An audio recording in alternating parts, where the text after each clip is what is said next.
Hello everybody and welcome back to another episode of Razoo Learns AFK Journey.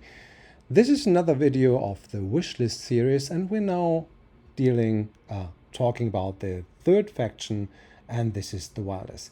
If you haven't seen my previous videos, there's one where I do a little bit of introduction and I'm explaining a bit of what the general principles are that you should look out for, what makes a good character, and why my wishlist looks a bit different than yours. Okay, so now with that, let's dive right into the Wildest faction, which is my favorite faction and probably is of most people because this faction has the most strong characters. So let's start with the S level, and as usual we start with the not so good units first, which is a bit hard because they are all pretty good. So let's first start with Grandma Dani. Grandma Dani is the tank of the Wilders, or was the only tank of the Wilders for a long time, and that was until Almus came out. So you have quite a few people who built her. However, you don't see her that much anymore. I don't see her in AFK stages, Dream Realm, or Arena. Instead, you see Almus. So she was completely replaced by Almus. So if you're a new player, you might not want to invest into her, but instead into Almus if you want to have a Wilder tank. Is she bad? No, not really, because she's pretty durable. She can stun enemies and steal life and stuff like that, so she's actually pretty good. But like, if you have to choose what character to push and you want to push others first, that's fine. So do Almus instead of Grandma Dani and you're good. So you can safely ignore her for now if you go for Almus instead. Okay, so the next character to pick is Brian. Brian, I don't care. So Brian is a damage dealer that you don't see a lot. And the only places where you see him is in PvP, and that is where he tries to take to protect Brian, not Brian. Oh, sorry, Iron first. They all sound the same. So where he tries to protect Iron from Lily May. So essentially, Brian does something at the start of battle, and if you place him in front of Iron, then Brian will be attacked by Lily May first, and the ultimate gets cancelled. So that is what he does nowadays. So you set him in front of Iron, and that's it. However, there's another character that takes his place and is a bit better currently because of the seasonal buffing, and that is Nero from the Graveborn section. But Brian has a similar use. He can do quite a lot of damage in the right circumstances because, like, he's static and he sends around his little bird going down to the enemy and can deal quite a substantial amount of damage. Last season, he was, I think, the main damage dealer for the Glyph Shade, so the guild boss, and I think that was it. So yeah, he's a niche character. I think you can safely ignore him because there's a lot of other characters around. Because like if you build Nero, you have like your Lily May counter, and currently Nero is better. Yeah, if you want to build him, I wouldn't build him first, but later on if you have other characters built. Okay, now we come to Lorson. Lorson is a healer, and he's also a damage dealer, and he's a bit weird, because like if you place Lorson into the field, he will target two enemies, like the frontmost and the backmost, and link them together. And then depending on where the damage goes to, they have effects on the other ones. However, I always found him a bit unpredictable in terms of damage and healing, and I couldn't really make out at what point he does damage and healing unless you couple him with Iron and you have a lot of killing going around where he procs a lot. So I had him build up until I think S plus X5, but rarely used him, so I traded him in for Shamira. So, and from this point on, I have not used him. So is he bad? Not really. I think he has the potential to maybe replace the other healer that we have here, which is Haywin. However, they serve different purposes. Yeah, so Haywin is like a very strong healer. We'll come to her, and he's more like a healer slash damage dealer. So there is a good chance that he will come and will shine next season, but currently I don't build him that much. I mean, I'm trying to build him currently because I want to. I think he will be use for next season, and I've got a lot of other characters built already, but I'm a bit torn with that. So it could be that he's a safe to ignore character, could be that he's medium, or he's absolutely needed next season. So he's a bit of a wildcard thing. So currently I would say ignore if you have others that you want to build first. And there's plenty, so you can probably ignore him for now. Then we come to Florable. Florable is mainly used in AFK stages because she does do quite a lot of damage and CC, and she's a zoo character because she spawns so little kids, and they can actually do quite a lot of damage when done correctly. That's also why I used her quite a bit in PvP, but nowadays not so much. Like if you have a Smokey in the other team, then you can just take Florable, and as soon as she does her ultimate, he's interrupted, and you're free to go, right? So that is basically where I use Florable in PvP. But as nobody uses Smokey in PvP, like her use is a bit down, yeah? She's a good character, she does a lot of damage, but her use is currently limited. So I would put her mid-range. Then we have Haywin. Haywin is a very strong healer. So probably one of the best, maybe, because she has a lot of healing output. She also does a bit of damage, but it's really lovable, so she doesn't really do a lot. And she has this ultimate which can heal all units on the field, regardless of where they are. And this is very strong, and she's the only one who is capable of doing that. However, it takes quite a while until she does this. And this is basically her main weakness. She's not quick. And in the current arena setups, teams are pushed towards being extremely quick. And that is why she's seen in Supreme Arena only sometimes. And normally in combination with another healer who can bridge the gap until she can push her ultimate. Once her ultimate is out, really cool, yeah, because then you have mostly won the battle because everybody's healed up. I think she also lowers attack of the opponent with that thing if you have built her. So pretty cool. So should you build her? Probably. And I would see her as an upper mid-level character. So I would build her first, but I would definitely build her. So now we're coming to the next characters. And the next character is Tarsi. Tarsi is pretty cool because even though she's also squishy, she can revive, which makes it up a bit. Yeah? And Tarsi has a skill where she can put everyone to sleep and zoom around and do damage.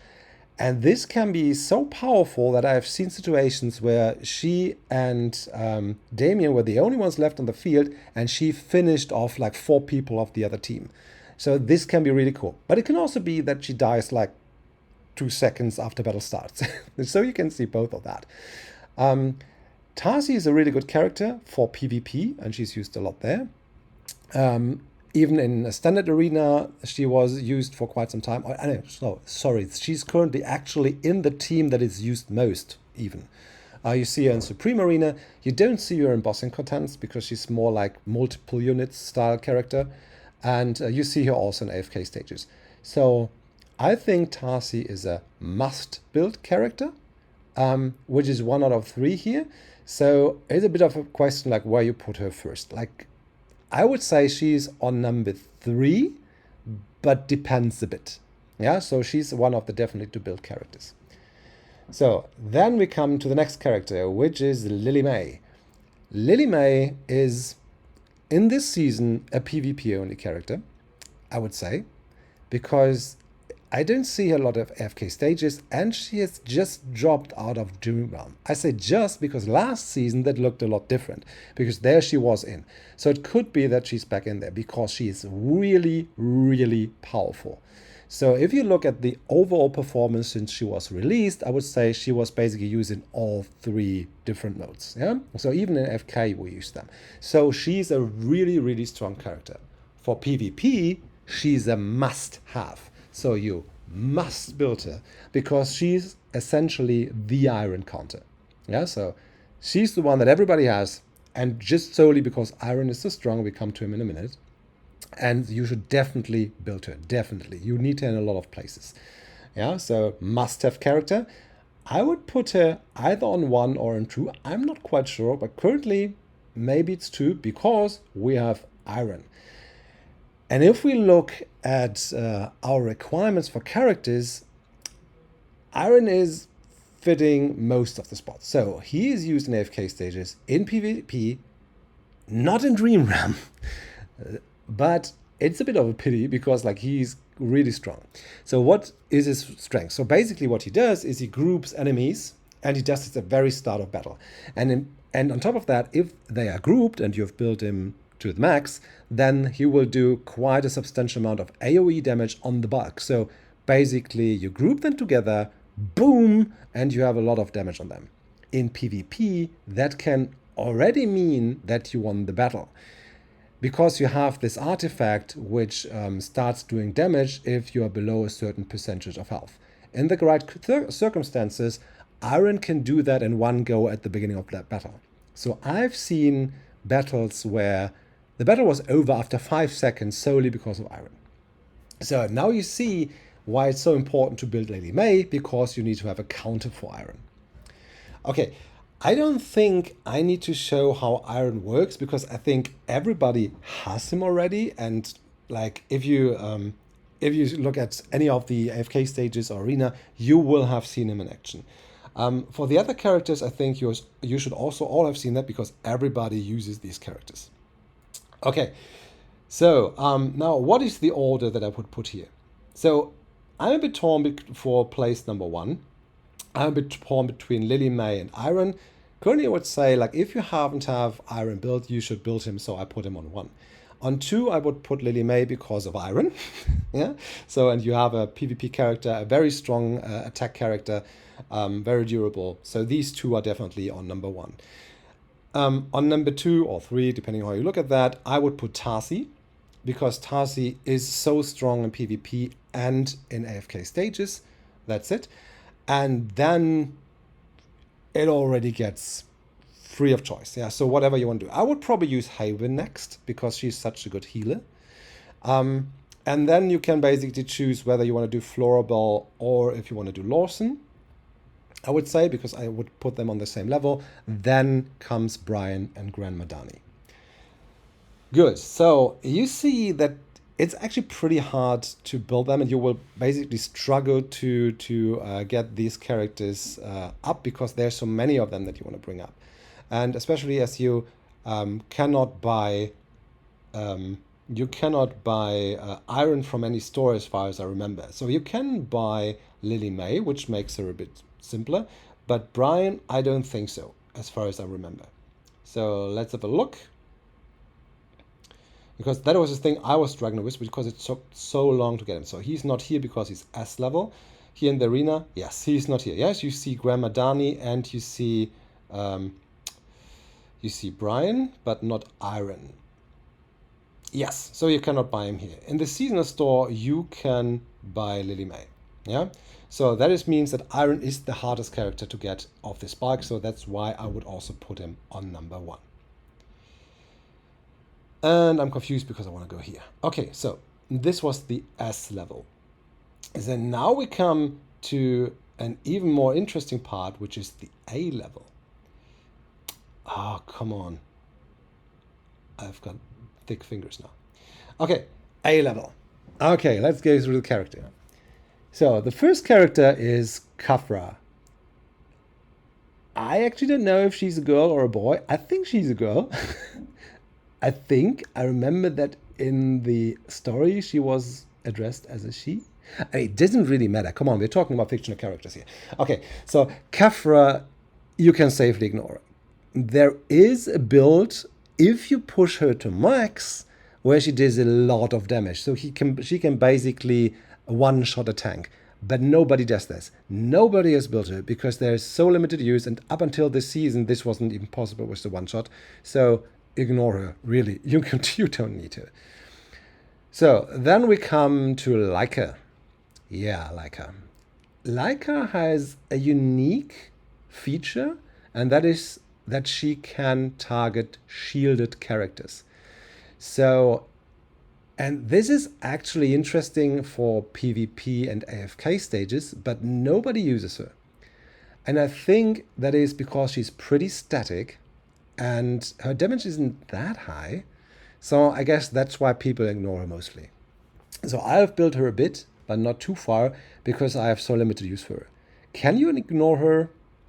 I would say yes, because people thought that she would become more important with all these shielders coming into game, but she didn't. So I assume that there will be another unit coming that is targeting shielded unit more, and then she becomes irrelevant. So yeah, I would ignore her for now.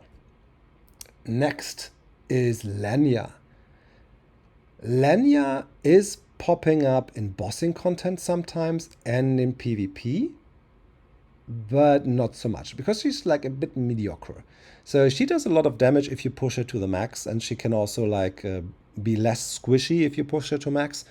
But I was a bit disappointed with her damage, to be honest. So there is ways to make her perform for bossing content, but she has never been in the final round of setups for Dream Realm. For PvP, if you have built her up, she can be decent, but I think her tool set is not interesting enough for PvP, and there are other characters who can fill the spot. Can you ignore her? Maybe. Yeah, I would put her use above the one of Leica, but I think if you want to push her, I would put her on lower medium level. Yeah, so let's say it like that. Okay, then we're already coming into the interesting rage, which you can see that there's all P1. And the first one I want to talk about is Arden. Arden is used a lot in combination with Iron. So essentially you have the classic combination. And as I'm going also to talk about Parisa next, we can have a look at such a setup in an AFK stage. Okay, so here we don't have it. Let's see. Let's see if we have. Okay. Oh, okay. I wanted to show that one. So this is if you have looked at my Mawless video, this is essentially like this. Some of the setups which is completely centered around Odie, which is interesting. But we're not here for Odie. We are around here for Wildest, and this is not a Wildest setup. I don't care. We're just gonna build a classic Iron combination. So a classic Iron combination starts with a tank, which is normally Armus. Then you have Iron, of course. And then you need to have somebody that does damage. And this is normally either Iron or Parisa. Then you have a healer, which can be Ludovic, which we haven't talked about yet, but yeah, that's it. And this would make it complete. However, like these two characters here, Arden and Parisa, are more or less covering the same slot with a slightly different spin. So who's the third spot? And the third spot is, in the very classic way, is Carolina, because she can boost magic damage. So, okay, so we're talking about Arden now. So what does Arden do? So Arden can actually stun enemies, so which makes it in a good combination with Iron. So basically we'll keep them in place, and then do a lightning attack, which is covering area of effect. So now I only have him on 2 stars. On 3 stars he performs a lot better, so that's why he's not that good at the moment. But let's see how this looks like. So we're going to start the battle, and let's go down. So you see Iron pulling everybody in, and there you have Almus, which we're going to talk about in a second. And you see there is not much happening here, and we're already dying. And yeah, okay. You already see the problem of Arden. His attack didn't really go off here. And this is my problem that I have with him, because his attack takes some time to come through. So, and this is why I don't like him that much, because he's quite slow. The other character in the spot that fits a bit better, in my opinion, is Parisa. Because Parisa is a bit quicker and she does AoE damage. So, and what does Parisa do? So Parisa will have this lovely green thing that shoots towards. Yeah, so you see that is her main. Yeah, this is basically 2 things at once. So you have this green thing that goes towards the enemy, which is a standard attack, and then you have this flower. And this flower does an AoE damage attack. And this comes a lot quicker than Arden, and that's why I love her in that combination a bit more than than Arden because she does more damage. Okay, so let's go back and continue discussing these two. So Arden. So Arden is good in AFK stages, also in PvP, not in bossing content. He's good because he can stun the enemy, so and keep them shackled, so that you can keep them in place, but takes some time until he does AoE damage. So then we come to Parisa. Parisa is doing AoE damage with her ultimate, which can hit a lot of targets, because if you have everybody group, everybody will get bombed at the same time. So you will do a lot of damage to a group. She also does continuous damage and also increases speed on the units around her. She's used in AFK stages. You can use her in PvP if you protect her, because she's very squishy, and you have some use of her in bossing content outside of Dream Realm. So, and now we come to the who would you take first? I would actually prefer Parisa over Arden, but I'm probably the only one because most people use Arden. So let's put them on the same spot, and you decide whether you want to have Arden with the CC control, with the crowd control and the AoE effect, rather slow, or Parisa with a lot more burst damage and being quicker.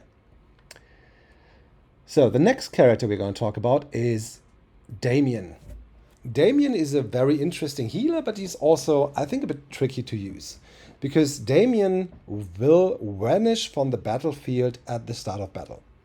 And this is pretty cool if you have somebody targeting the rearmost unit, because you will vanish and then this rearmost unit is basically untargetable, which is pretty cool for some counters. For example, if you want to counter Bonnie May. Then he will build a little thing that goes to the battlefield and produce a buff. And this buff heals and provides haste. And that's pretty cool. However, this little vehicle can be killed, and it takes some time to come back. And this is where it becomes tricky, because A, he will put it to the area where most of your units are standing. If they move out of the area, and it takes some time until this thing comes back. And it takes even longer than Ludovic. Yeah, so you have to be a bit careful and a bit more static for him to work. And then if it's getting killed, then it takes some time to come back. And Ludovic is also a bit faster in this regard. So Damien is pretty good, but actually I only use him in PvP. I don't use him in Dream Realm or AFK stages, and I honestly have only seen him in PvP. So that's why his use of a healer is a bit limited over other healers. However, I would put him above Parisa and Arden because of his use in PvP, because he's so useful there, and because of his haste buff and so on. So if you're planning to do PvP, he's actually someone that you should pull. I wouldn't say must, but it's close. Okay, now we come to the most interesting characters. Let's first go with Almus. And you've seen Almus in action already, and I think he's one of the best tanks in the game.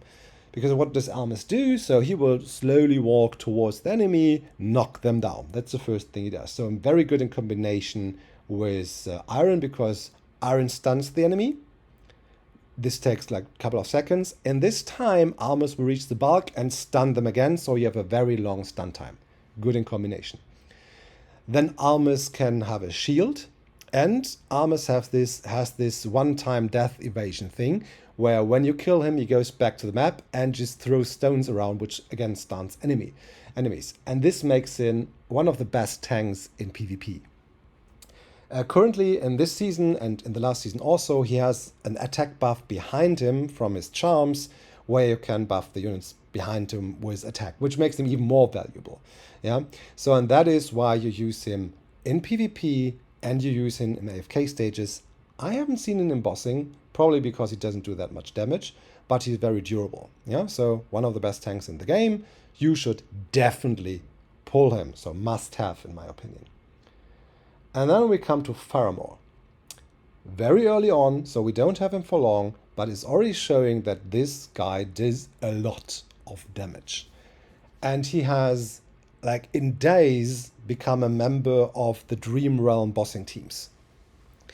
And I think he will stay here because he has a couple of cool things.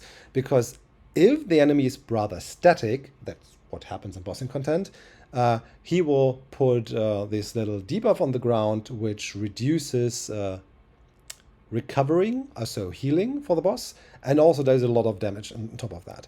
So you will see him doing a shit ton of damage, like really a lot. So in the range of what we saw Odie did before and even more. But it requires a pretty static setup. So that's why you see him in bossing content and AFK stages. In AFK stages, he's extremely valuable if you have these healing characters like Thorin, for example, who dies and then re-heals, and Faramir can counter that. So if you're getting stuck in such a stage where you have Thorin, then Faramir can get you out of that. In PvP, I don't see him that much, probably because PvP is so quick and people move around so quickly. So as with all the other units that don't go well with everything moving around, he's not used that much there. However, I wouldn't wonder if he pops up every now and then because like of his anti-healing capabilities. Let me check if I can have a replay with him, and I probably have because he's used so much. With that said, that Chimera takes his place currently in some setups. Here's okay, Chimera. Okay, so Talassa is definitely not an illusion. He's ultimate base, so probably not. The shell. Did I use him here? No. Where is he? Oh, Snowstomper. Yeah, here we go. Snowstomper, of course. Oh, we even have both of them here, so that's good. So you have Snowstomper. Here you see, he and Chimera do a lot of damage, like 34k. I've seen even more. Let me see, here we have him with Harak. Yeah, 47, so oof, quite a lot. Yeah, and here once more. Okay, here Chimera is more, but yeah, you can see him easily do a lot of damage. If you want to have some fun, use him in the labyrinth, have your attack buffed up, and see how he takes down a whole team beyond boss level in seconds. So this guy is so insane. If you buff him with attack, he gets even stronger. Yeah? So he needs attack buff. Okay, so let's go back to the wish list because we have everybody covered now. So when it comes to priority, I would say that you should definitely push for Faramir and Almus first. So Almus I would put on 1 because, yeah, for PvP and AFK usage, and then comes Faramir directly next. Yeah, so both more or less covering the first place. Next is Damien because of his use in PvP, right away followed by either Parisa or Arden. Choose one. Yeah, unless you have the capabilities to pull both, I would say choose one.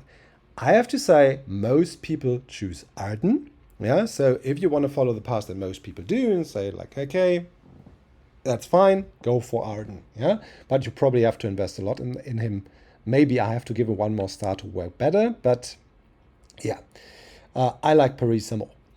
So what comes next? Then next I would say Lenya, then comes Leica, and then we're already through. Good, so that is the wildest. You have like a lot of very powerful characters in here, and I think this is the most powerful faction that you have. And yeah, you will probably take some time to push everybody up because you have so many characters and you can only have 4 here, but it's really worth it. So most of the strong characters are actually from this faction. Okay, that makes this video. I hope you enjoyed it. See you next time for the Graveborn.